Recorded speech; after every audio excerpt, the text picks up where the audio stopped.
Olá pessoal, aqui é a professora Daiane e nessa aula nós vamos falar sobre a estrutura de repetição for. No JavaScript, a estrutura for é descrita da seguinte maneira, usando a palavra reservada for, parênteses, uma variável iterador, nesse caso eu vou usar uma variável chamada i, a inicialização, vou começar aqui em 0, a condição de parada, i menor que n, e o incremento, i++, seguido das chaves e o bloco de instruções. Desse modo, está descrito o for. Veja que nós temos inicialização, condição e incremento da estrutura de repetição em uma linha só, diferente da estrutura while, em que nós temos inicialização em uma linha, a condição em outra linha e o incremento em outra linha, tudo separadamente. E os valores que eu coloquei aqui são apenas um exemplo. O i pode começar em qualquer valor, a condição de parada aqui, que é essa expressão lógica, pode ser qualquer outra, e o incremento também pode variar. Esse, então, é o padrão da estrutura. Vamos considerar agora o problema de imprimir os números de 1 a 5. Como faríamos uma estrutura de repetição for para resolver esse problema? Usando o modelo básico, o nosso i começaria em 1, o nosso n seria substituído por 5, o nosso operador relacional, que é apenas menor, ali naquele modelo, nós colocaríamos menor ou igual, de modo a pegar os valores até o 5, inclusive o 5, e o incremento continuaria o mesmo. Dentro do bloco de instruções, o que precisamos fazer é a impressão do iterador, do valor i. E também declarar a variável i, que pode ser feito fora da estrutura for ou dentro, var i, tanto faz. Quando o for só tem um comando dentro dele, só tem uma linha dentro dele, as chaves também podem ser omitidas. Executando esse código, nós temos os valores de 1 a 5 sendo impressos na saída. Agora, se o problema fosse imprimir os números de 1 a 100, uma pequena alteração nesse código seria necessária. Na condição de parada. Ao invés de i menor ou igual a 5, utilizaríamos i menor ou igual a 100. Executando esse código, na saída, temos os valores de 1 a 100. E ainda, se o intervalo não tivesse que começar em 1, mas em outro valor qualquer, por exemplo, 20, então, se o problema fosse imprimir os números entre 20 e 100, uma pequena alteração seria necessária. Apenas na inicialização do valor de i, que começa em 1 e agora vai começar em 20. Veja aqui. Primeiro, imprimimos de 1 a 5. Depois, alteramos a condição de parada para 100, de modo a imprimir de 1 a 100. Agora, alteramos a inicialização para 20, de modo a imprimir de 20 a 100. Executando esse código, temos a impressão dos valores começando em 20 até 100. Seguindo essa lógica, caso fosse solicitado imprimir os números entre 20 e 100, exceto 100, uma pequena alteração na expressão lógica da condição de parada seria necessária. Então agora, não vamos imprimir todos os valores desse intervalo de 20 a 100, mas os valores de 20 a 99, excluindo o 100. Nesse caso, a alteração seria remover o sinal de igual da condição de parada e deixar apenas o menor. Assim, seriam impressos os valores entre 20 e 100, excluindo o 100. Executando esse código, todos os valores são imprimidos, começando em 20 até 99. O 100 é deixado de fora. Agora, imagine que o problema seja imprimir na saída apenas os valores que são pares entre 20 e 100. Nesse caso, sabendo o primeiro valor do intervalo, que é 20, é possível manipular apenas o incremento da estrutura de repetição, de modo a imprimir todos os pares. Considerando que os pares são obtidos a cada 2 unidades, 20, 22, 24, 26, 28 e assim sucessivamente, ao invés do i incrementar em uma unidade, basta que ele incremente em 2. Sabemos que o i++ é exatamente igual à expressão i recebe i mais 1. Nesse caso, precisamos incrementar mais uma unidade, ou seja, i recebe i mais 2. E assim, conseguimos imprimir todos os pares entre 20 e 100. Veja só, 20, 22, 24, 26, 28, 30 e assim sucessivamente. Caso fosse solicitada a impressão dos ímpares, apenas uma pequena alteração seria necessária. Nesse mesmo código anterior, sabendo que o primeiro número do intervalo é 20, e se quer os ímpares entre 20 e 100, o primeiro ímpar mais próximo de 20 é 21. Logo, alteramos a inicialização para 21 e o restante continua igual, o incremento em 2 também, porque assim como os pares, os ímpares também são obtidos a cada 2 unidades.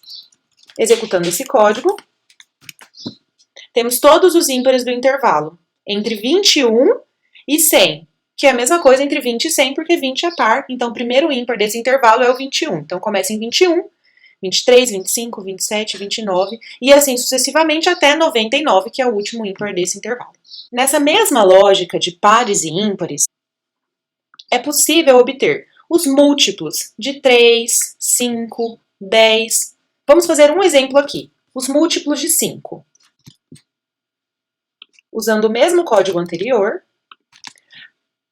sabendo que o primeiro múltiplo de 5 mais próximo de 20 é o próprio 20, a nossa inicialização começa em 20, o i começa em 20, e o incremento passa a ser de 5 unidades, porque os múltiplos de 5 variam de 5 em 5. Executando esse código, temos todos os múltiplos de 5 entre 20 e 100. 20, 25, 30, 35 e assim sucessivamente. A lógica é a mesma. Até então, trabalhamos com intervalos fechados. Imagine que o problema seja ler um valor n e imprimir na saída os números entre 1 e n. Nesse caso, nós não sabemos exatamente qual é o fim desse intervalo. Sabemos apenas o início, que é 1. Incrementa de 1 em 1, mas o fim nós não sabemos. O que vai mudar é justamente a condição de parada aqui. Para fazer a leitura do valor de n, eu vou usar aqui a biblioteca Headline Sync.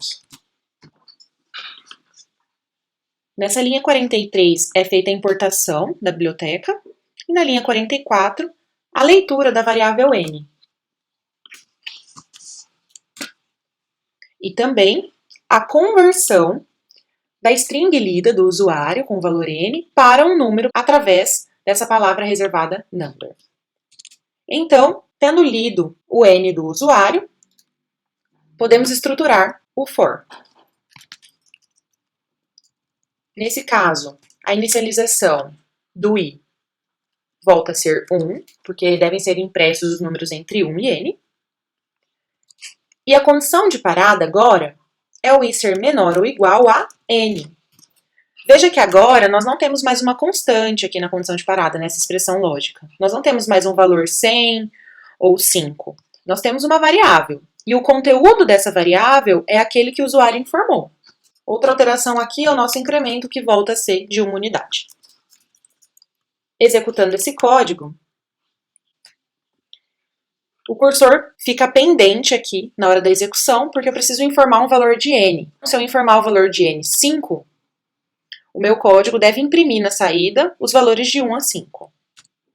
Veja só os valores de 1 a 5. Executando novamente o código, informando o valor 10, o programa deve imprimir na saída os valores de 1 a 10. Executando novamente o código, 50 como valor de n, o programa deve imprimir na saída os valores de 1 a 50. E assim sucessivamente, o valor 100, o programa vai imprimir na saída os valores de 1 a 100. Observe que desse modo, o programa fica mais dinâmico. Para tornar esse código ainda mais dinâmico, imagine que o problema seja ler 2 números e imprimir na saída os números do intervalo entre o primeiro e o segundo. Utilizando novamente a biblioteca Headline Sync, agora vamos ler i e j do usuário. E estruturar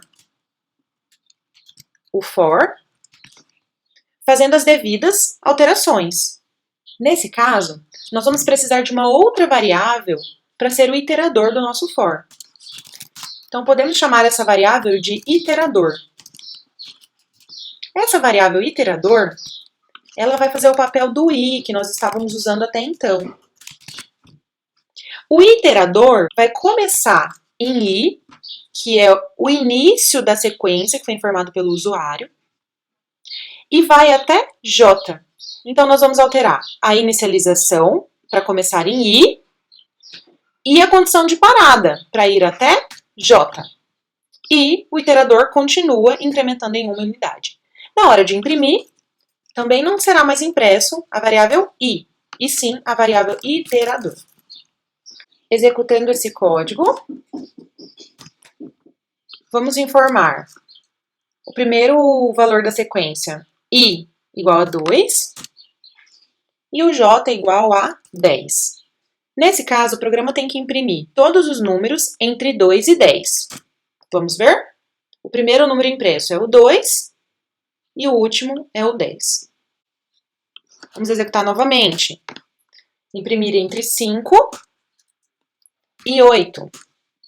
5, 6, 7 e 8. Perfeito. Imprimir novamente. Entre 8 e 12. Mesma coisa. Entre 8 e 12. Agora, se tivéssemos como um problema imprimir os valores pares desse intervalo entre i e j, a solução seria um pouco distinta da que foi realizada anteriormente. Nesse caso, uma possível solução é verificar se os valores são pares dentro do laço de repetição, usando o mesmo código anterior, que lê i e j e itera todo o intervalo entre i e j. Dentro do laço, seria necessário verificar se o valor desse iterador aqui é par ou não, antes de imprimi-lo. Porque agora nós não queremos que seja impresso todos os valores, mas apenas aqueles que são pares. Como isso pode ser feito? Usando uma estrutura condicional if. Então, o if pode verificar se o valor é par através do resto da divisão desse valor por 2.